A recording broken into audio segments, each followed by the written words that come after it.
All right, everyone, I want to thank our sponsor today, Organifi. You know, we talk a lot on this podcast about healing and the healing journey. Well, an integral part of that are the foods and the drinks that we consume. I know you know this. If you're like me, you know the importance of eating healthy, but you don't always have the time or the willpower to cook with all the colors of the rainbow. Organifi's superfood blends make it easy and enjoyable to add more variety and nutrition to your day. These are delicious organic powders that you can add to water or milk, stir and drink. It literally takes 30 seconds. It is that simple. A couple weeks ago, I was right about to start a green juice fast, a kind of a short mini fast. And I kid you not, the night before, Organifi reached out to me about sponsoring this podcast. And I will tell you that I was thrilled because this is aligned with what I'm doing. I'm familiar with Organifi. I've used them in the past before. I want to be able to bring to you quality products and things that are going to promote a healthy lifestyle. Organifi green juice is the one I use. It's the one I use every morning so that I know right away I'm starting the day on a healthy note. It's loaded with vitamins, loaded with minerals, and essential antioxidants. As a listener of the Trauma Therapist podcast, you can get 21% off any item by going to Organifi.com/trauma and use the code trauma. Once again, to get 21% off any item, go to Organifi, that's Organifi.com/trauma and use the code trauma. All right, everyone, I want to thank our sponsor today, Organifi. You know, we talk a lot on this podcast about healing and the healing journey. Well, an integral part of that are the foods and the drinks that we consume. I know you know this. If you're like me, you know the importance of eating healthy, but you don't always have the time or the willpower to cook with all the colors of the rainbow. Organifi's superfood blends make it easy and enjoyable to add more variety and nutrition to your day. These are delicious organic powders that you can add to water or milk, stir and drink. It literally takes 30 seconds. It is that simple. A couple weeks ago, I was right about to start a green juice fast, a kind of a short mini fast. And I kid you not, the night before, Organifi reached out to me about sponsoring this podcast. And I will tell you that I was thrilled because this is aligned with what I'm doing. I'm familiar with Organifi. I've used them in the past before. I want to be able to bring to you quality products and things that are going to promote a healthy lifestyle. Organifi green juice is the one I use. It's the one I use every morning so that I know right away I'm starting the day on a healthy note. It's loaded with vitamins, loaded with minerals, and essential antioxidants. As a listener of the Trauma Therapist podcast, you can get 21% off any item by going to Organifi.com/trauma and use the code trauma. Once again, to get 21% off any item, go to Organifi, that's Organifi.com/trauma and use the code trauma. Trauma Therapist Podcast, episode 346.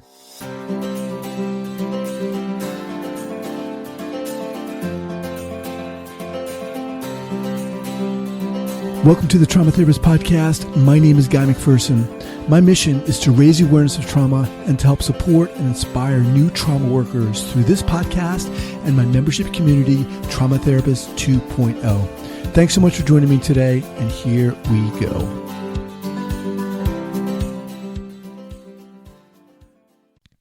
All right, everyone, I want to thank our sponsor today, Organifi. You know, we talk a lot on this podcast about healing and the healing journey.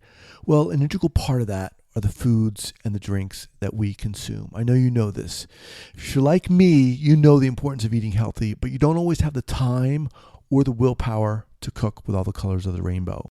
Organifi's superfood blends make it easy and enjoyable to add more variety and nutrition to your day. These are delicious organic powders that you can add to water or milk, stir and drink. It literally takes 30 seconds. It is that simple. couple weeks ago, I was right about to start a green juice fast, a kind of a short mini fast. And I kid you not, the night before, Organifi reached out to me about sponsoring this podcast. And I will tell you that I was thrilled because this is aligned with what I'm doing. I'm familiar with Organifi. I've used them in the past before. I want to be able to bring to you quality products and things that are going to promote a healthy lifestyle.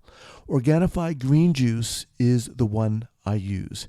It's the one I use every morning so that I know right away I'm starting the day on a healthy note. It's loaded with vitamins, loaded with minerals, and essential antioxidants. As a listener of the Trauma Therapist Podcast, you can get 21% off any item by going to Organifi.com/trauma and use the code trauma. Once again, to get 21% off any item, go to Organifi, that's Organifi.com/trauma and use the code trauma.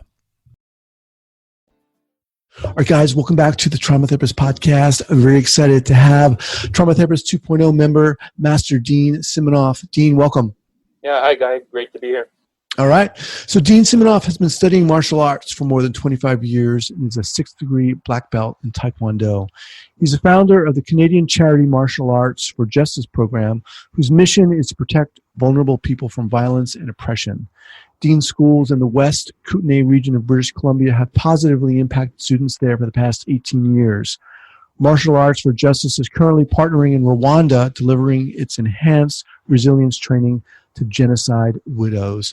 All right, obviously, Dean, that's just a little bit about you, but share with our listeners where you're from, where you're calling from, and then let's dive in. Yeah, I'm up in Nelson, British Columbia, so I've been living here pretty much my whole life, travel around a little bit, but married here, couple of adult children, and like you said, been in martial arts for 25 years. I'm also a professional financial planner, and love doing that as well. But the passion in martial arts has been, working with people and helping people. Okay, so let's kind of start at a beginning. How the heck did you find Trauma Therapist 2.0? Yeah, well, again, with probably like a lot of us that are new in the trauma field, you're hungry for new information, more information. And so I stumbled across it. We'll get into that a little bit later, how I kind of started going down the trauma road or trauma healing road. But so just doing a lot of studying, a lot of research, looking, soaking up guys like Vanderkolk and Levine and just trying to gain all I can. And so that's how I found you online as well, Guy. And so I just love how it's there to just help new guys like us. So let's talk about the how things unfolded for you. I mean, obviously you've been doing martial arts for a long time. Where do you want to start that we get to this, what's going on with Rwanda and trauma, et cetera? Yeah, sure. So I guess my passion's always been to be helping people. So you run a martial arts school, families come in, people come in, you're helping people all the time, in the class setting. But martial arts, a lot of people globally have forgotten that martial arts was a lot more than just teaching, kicking, and punching, and a lot more than even just self-defense. It's really intended to be, there's a whole underlying justice theme. There's that whole, what you think of as the code of Bushido, to do with the samurai code, and think all that kind of old school stuff. And so a lot of martial arts has just turned into sport. You've got MMA, you got all these other things. So where I come from is that justice component of doing more in our society and for our neighbors, for everything, that underlying justice component is a key part of martial arts. So that's sort of what got me going down the road towards Rwanda in over about a 5-year time frame, because my school, I got involved with a friend, Stacy, that was raising money to prevent violence against poor and vulnerable people. And she was doing that through an organization called IGM. And so I got involved in that, started raising some money, and got really passionate about that whole concept of protecting people from violence. And that led me to my first trip. My wife and I had our first trip to Rwanda and Uganda. So that's what got me over there. Let me just quickly interrupt, if I may. So what was that, the kind of impetus that got you really involved in this, in the justice aspect of it? I mean, was that something that was always there for you? Mm-hmm. Well, two things. One, for years, almost since about the same time being in the martial arts, I've just always had a passion for helping people, the underdog and that sort of thing. But in martial arts, actually, I'm glad you asked that, because most martial arts schools, or especially in taekwondo, at the front of the class, they have what's called their tenets and their student oaths. And part of that is to say, I will be a champion of freedom and justice, and I will build a more peaceful world. And so students for years and years will sit, and that's what I was doing. You would sit there class after class saying that, but what are you really doing about it? So that was part of the impetus as well. Cool. So you go to Rwanda. What happens? Yeah. So it was first exposure. It's hilarious too. Is a couple years before that, I said to my wife, her niece was working over there for UNICEF, and I want to go let's go visit Chelsea. And I said, I got no interest in Africa. I don't want to go to Africa. And 2 years later, here we are going to Africa, and now I've been there 5 times in the last 4 years. So it's been quite the journey. But so our first trip there was just a taste into Uganda and Rwanda, because it was with International Justice Mission, IJM. And we were visiting their field offices, but seeing firsthand the work they're doing to help victims of violence. So gender-based violence and property grabbing from widows and that kind of thing. And so, of course, we're rubbing shoulders and hugging these people that they've helped and we've helped indirectly with our dollars. But these are trauma victims.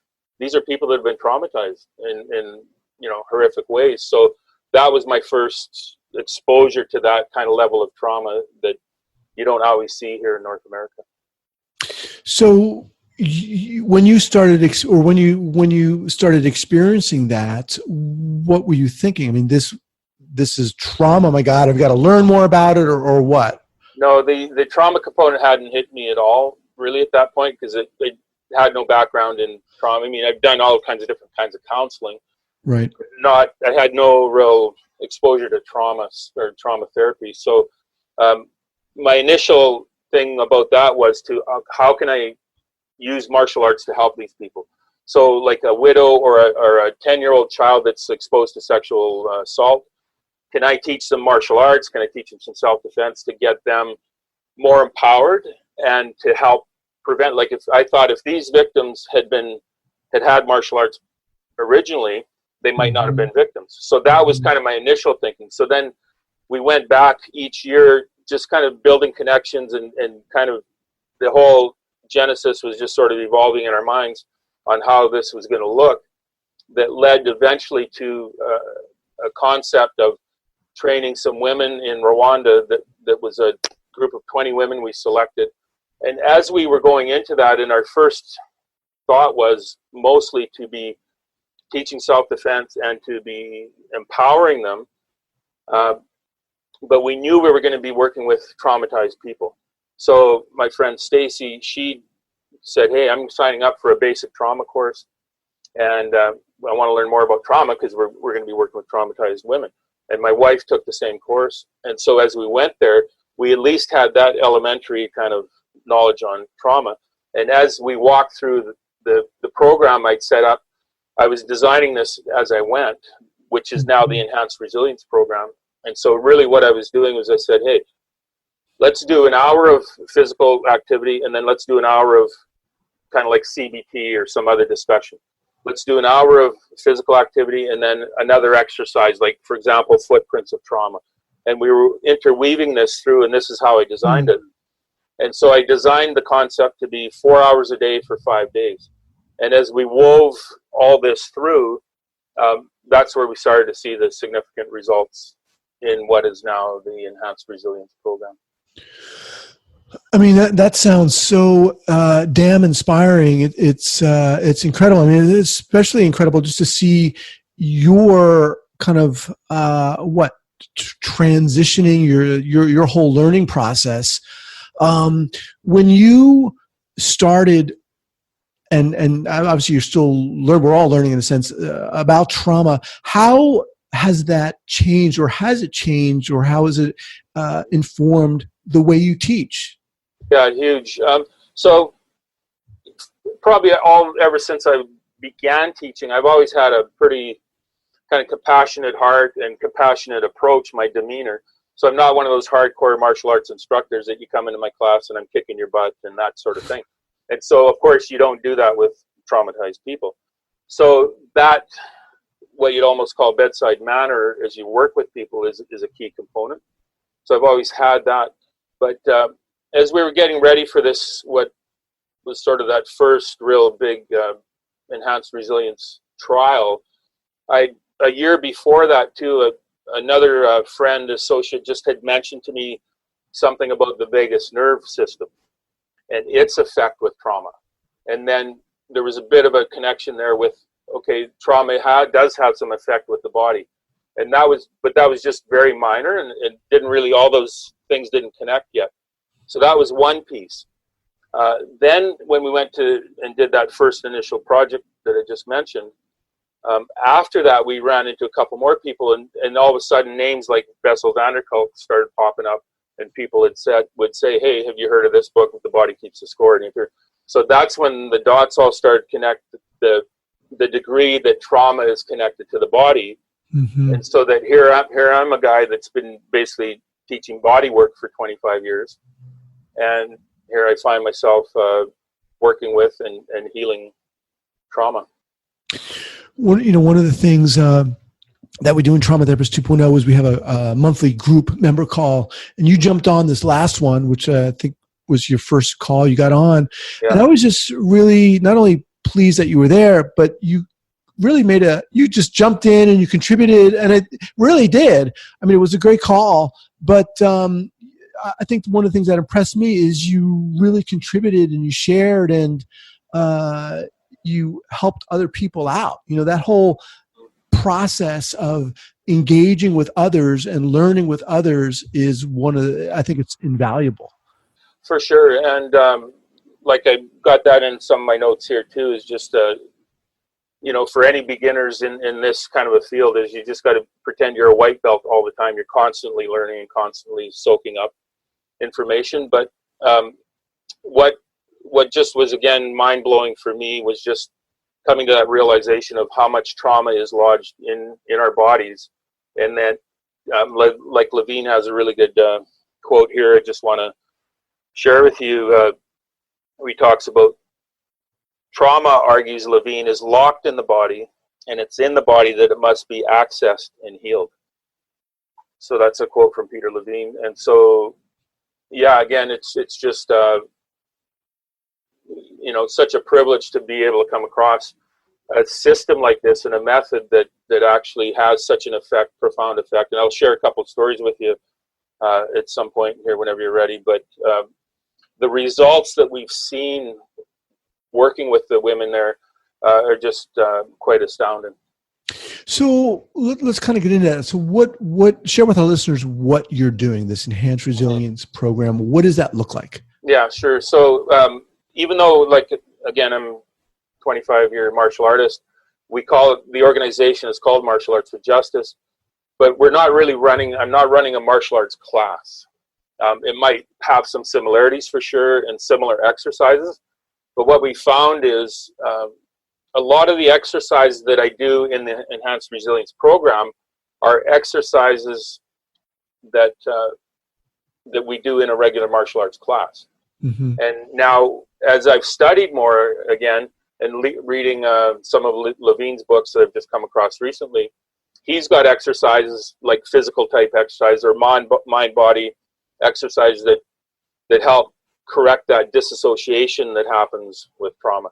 So those kinds of exercises that Levine had created already before are similar kind of exercises or similar results that we do in martial arts. Mm-hmm. Yeah, so those exercises all have a purpose of how they bring back either that mind-body disconnection or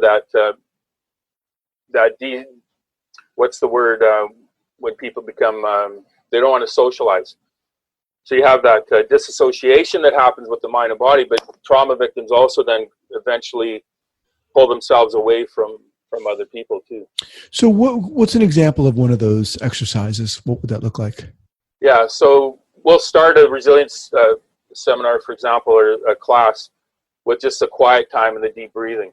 And so everything, little things from just good posture when you're breathing, all these little things matter. And so as we're trying to virtually reset the nervous system, so as you know, Guy, you know, the way the vagus nerve system, everything works in our body, virtually somebody that's traumatized is often, their nervous system is up, stuck in another place and not down in a neutral place. And so we're trying to bring it back to neutral. And so as somebody starts a class, for example, they'll have good posture, they'll be doing deep breathing, and then we're doing positive affirmations. We have the women will be saying, I am loved, I am beautiful, I am strong, and repeating some of that mantra. So this is a gradual entrance into the program. So you don't come from cold off the street into breaking a board. Okay? Right, So we're easing them into it. And then we get doing some more body movements, some other big breathing, getting the arms and legs moving. And so we're doing some of those exercises. And then you get into kicking some paddles, and you'll see on one of our videos where the ladies are kicking and punching and that sort of thing. And that just starts to build up some empowerment, some confidence. Then we teach some very specific drills. There's some blocking drills, high blocks and things that are really easy to learn. They don't know that. But as we're teaching it, when they learn it quickly, what is that? That's empowerment, right? Mm-hmm. So we're empowering them in a really quick way. And all these things, one builds on the other, and it leads up to eventually, not usually on the first day, but 2 or 3 days into the sessions, they get to break a board. And so they break a real board. And again, for a lot of people, not only is that a chunk of wood you're looking at that I've got to try and break through, it's very intimidating, but breaking a board can also symbolize breaking through other barriers in our life. And so that is part of, like, it's almost like breaking the trauma hold. And boom, that's another key element. So each one of these builds on one on the other. I'm wondering if there's, you know, I mean, obviously you have this incredible history teaching martial arts. And like you said, you know, kind of you're assuming the beginner's mind, right? Becoming a white belt again. And within this topic of trauma, I'm wondering if there's been any challenges or surprises in your learning process of trauma. Mm-hmm. Because I haven't been in it really long, like I was thinking about that, you know, like, okay, what sort of mistakes have we made and learned from and that sort of thing. And certainly we're learning all the time.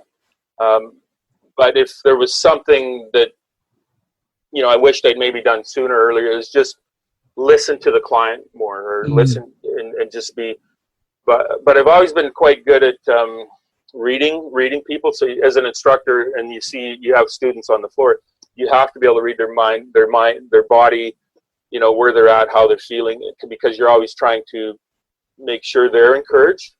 But if that's something I would, if I was starting over, is just to be really more mindful on listening to the client and paying attention to all those little things. So, with regards to Trauma Therapist 2.0, you joined, you wanted to learn, you're trying to learn as much as you can. You know, one of the other things we have in the community is these masterclass video interviews. I'm wondering if there's any there that have kind of stuck out to you, that have resonated more than another one. No, not really. I've been so immersed, like I'm in a stage right now where I'm just kind of grabbing a lot of stuff, and I'd like to get in a better place where I can, you know, just focus on one thing at a time. So I haven't had a chance to dive in, you know, like one of the things I did want to mention though is some of your PDFs, just when you first sign up and your free PDFs and stuff like that, you don't realize how just those little things, how much they can help somebody. And so there's one quote from, if I could share it with you, I think it was your seven. Oh yeah. Or something. Yeah. So that was really helpful. So I really loved that. But one of the first quotes in there you had from Kathy Steele, it says, "I can't remember the last time I used a technique."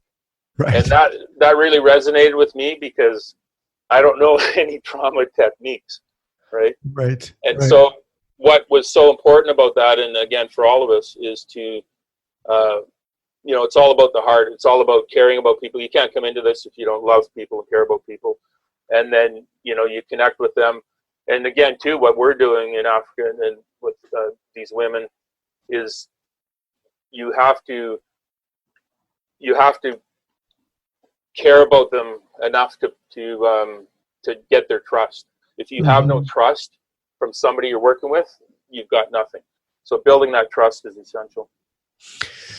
Yeah, I mean, thank you for that and for sharing that. And you sharing that quote really makes me think and realize that you might not, as you say, know any techniques, but you're certainly bringing a certain awareness to your thirst for this education. And that awareness really is a huge takeaway that I have. One of my takeaways from all the interviews that I've done.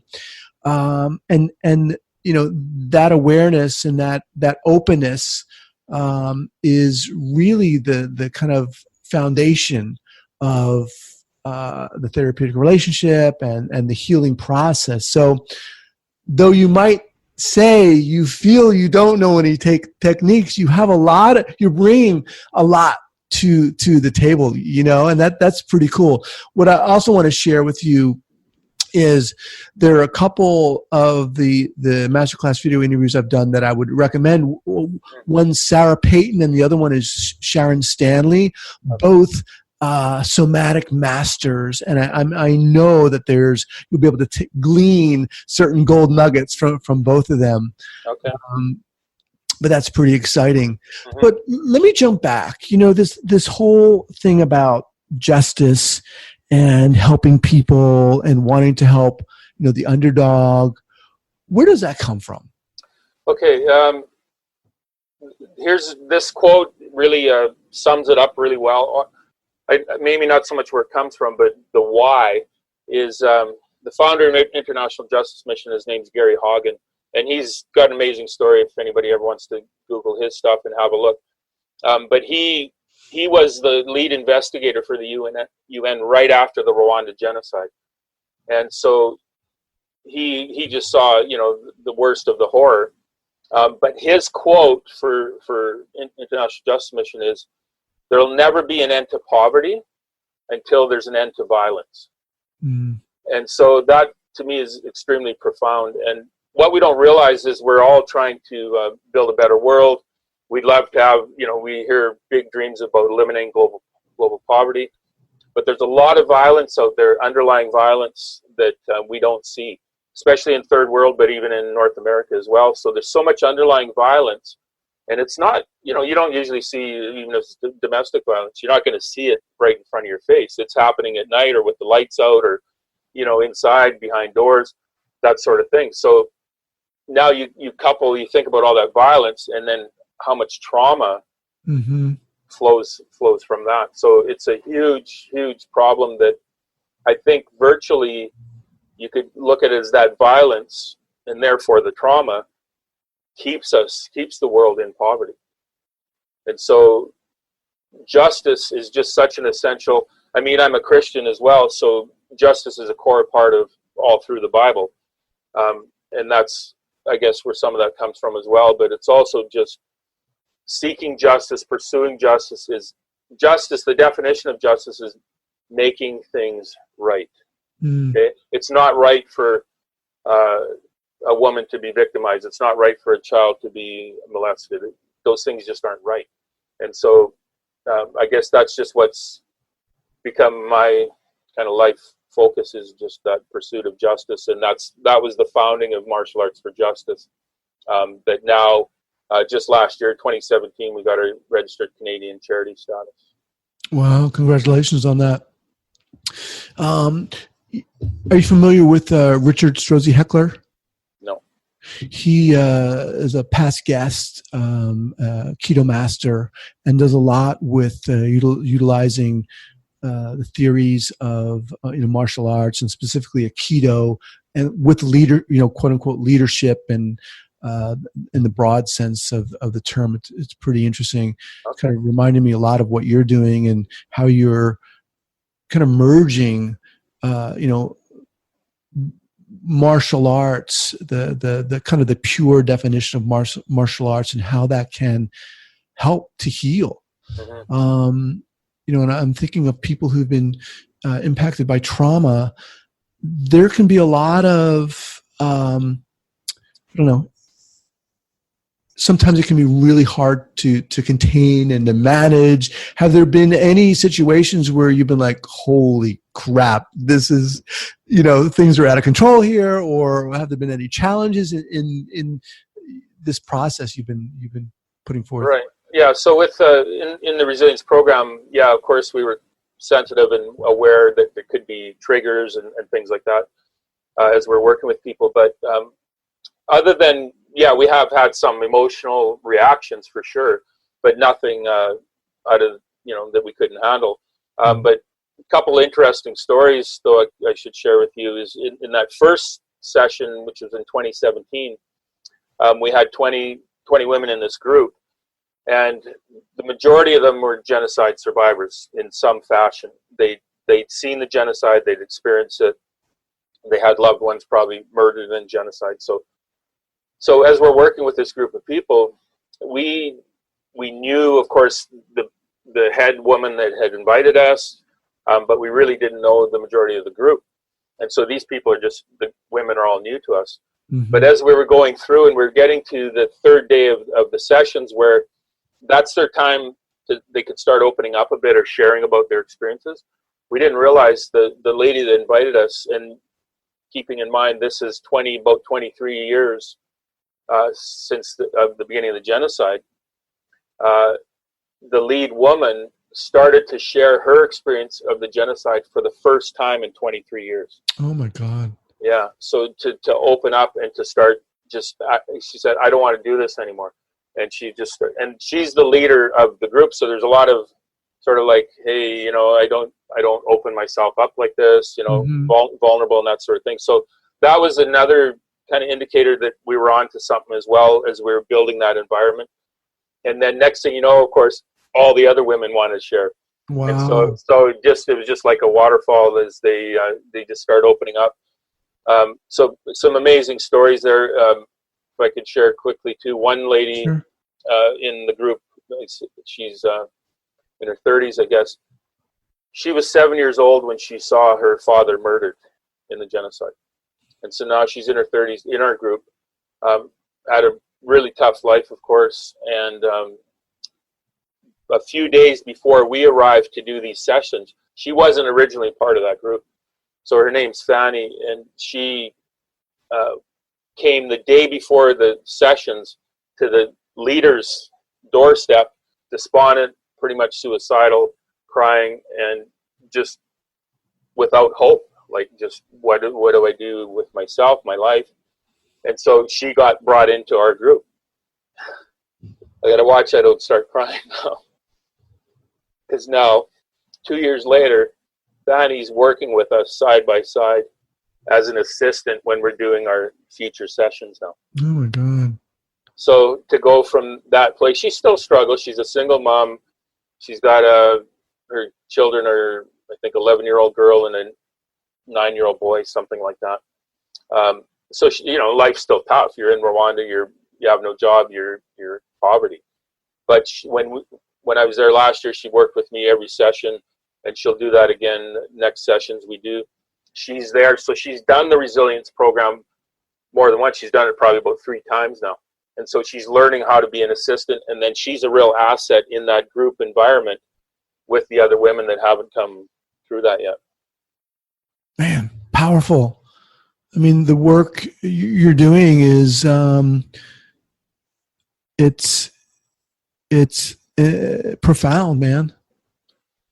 Yeah. Well, it's pretty, of course, heartwarming and rewarding. What I'm excited about too, Guy, about it is that context in how we can do larger groups.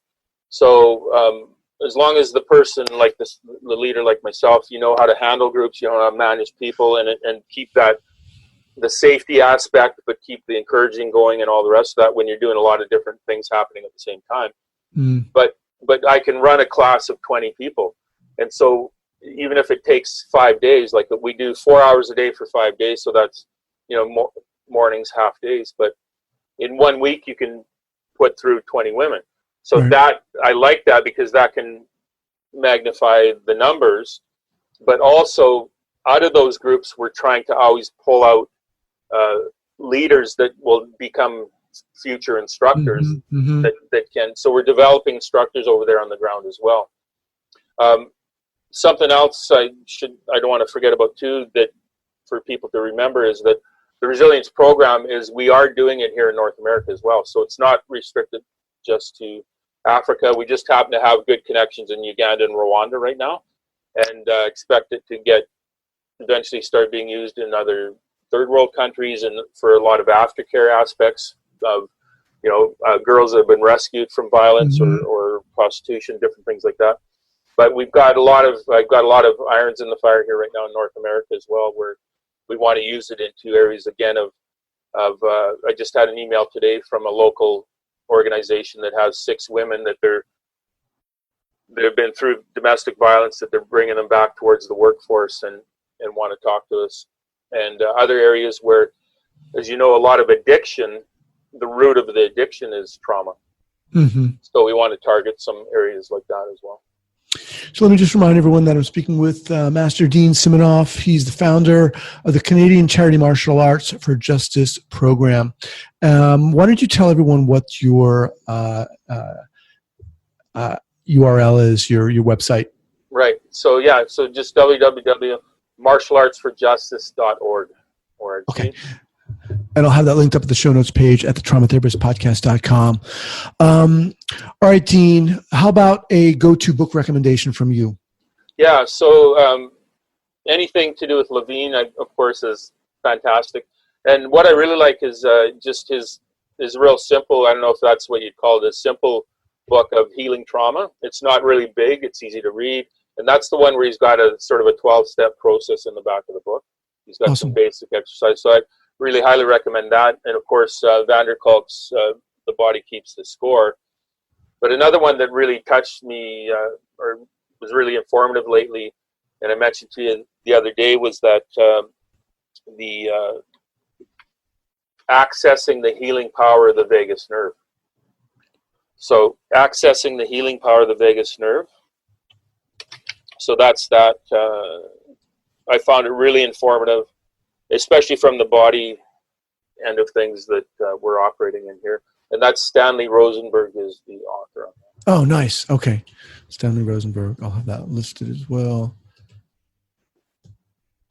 All right.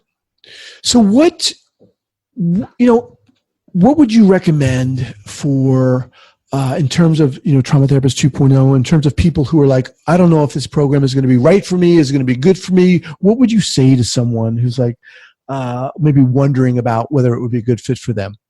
Yeah. Again, one of the things that I like about what you're doing, guys, is that networking and just the exposure to that larger community of, we're all essentially trying to heal trauma together. And so that's one part of it, but that you can learn something from everything. So in other words, I can go through a whole book of, say, van der Kolk's Your Body Keeps the Score, but it doesn't mean I'm going to take every bit out of it. So it's really important to go into something, and that's why I signed up for what you're doing there, because I know I'm going to always learn something somewhere. And even if I can't be in it every day, even if I can't access every aspect of the course, I'm going to learn something. I'm always going to pick something up and learn something somewhere. So that's, to me, that's a no-brainer. It's essential to do that. Yeah, appreciate that. All right, Dean, what's next for you? Where, you mentioned that you're doing stuff domestically as well as internationally. Where and when is your next trip? Yeah, so some of the bigger visions with Martial Arts for Justice, just quickly too, is so we're a registered Canadian charity, and as we raise funds, that'll help us to continue developing the resilience program to teach instructors, to certify instructors eventually, so that, you know, we can basically conquer the world, right? So that's the bigger goal. And so we're actually starting our national fundraising campaign in Canada right now. And then I'm in talks with Rwanda almost on a daily basis, just trying to set up next steps there. Wow. And so I mentioned the Avega, the Widows Association, but there's also so many groups and other NGOs that are on the ground over there that look after larger groups. Like, you'll talk to, say, one church that has a community of 300 young women that have not a lot of direction, that have experienced trauma, experienced violence. And then if we can come in there and get the resilience program in there and get some leaders started, you have a chance for that to just ripple through that. So that's still, Rwanda is still a primary focus at the moment, but again, and just developing, so the enhanced resilience program itself as well. Here's the book copy right in front of me here. Oh, nice. But this is still in the development stages as well. So in my spare time too, I'm just refining this as I'm I guess learning every day, but really sharpening and learning more about trauma. So it's sharpening what we're doing and why we do it. Awesome. Yeah. Dean, man, I want to thank you so much for taking the time to do this. I'm honored you're in Trauma Therapist 2.0. I mean, I think there's so much value you're bringing to this. It's awesome. Thanks so much for taking the time to do this. Yeah, I appreciate it, Guy. Keep up the good work yourself. Thank you. Thanks. CPTSDfoundation.org provides daily recovery support, live group calls, 365 days a year. All calls are led by trauma-informed advocates, authors, and highly respected practitioners in the field of trauma recovery. CPTSDfoundation.org helps survivors connect with others who've walked through the fire of abuse and are on a path toward healing. After working with thousands of survivors all around the world, they know how to help you escape the shame of abuse by connecting with like-minded individuals so you can finally feel like healing is possible. Stop isolating between therapy appointments. Getting re-traumatized with your current strategy is no longer necessary. Reach out to CPTSD Foundation today and discover the life-changing, daily, trauma-informed peer support you've been waiting for. That's CPTSDfoundation.org. Today's episode is brought to you by Audible.com. I've teamed up with Audible.com to bring you a free audiobook when you sign up for a free 1-month trial. This is amazing and it's a no-brainer. It's so easy.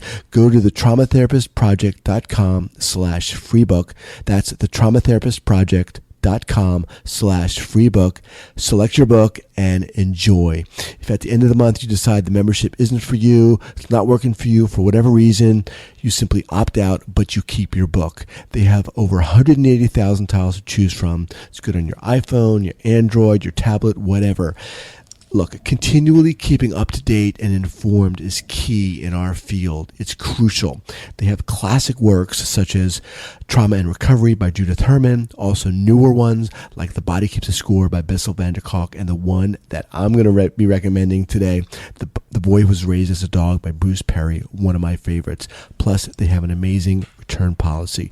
So get your book by going to the traumatherapistproject.com/free book, the traumatherapistproject.com/free book, and enjoy.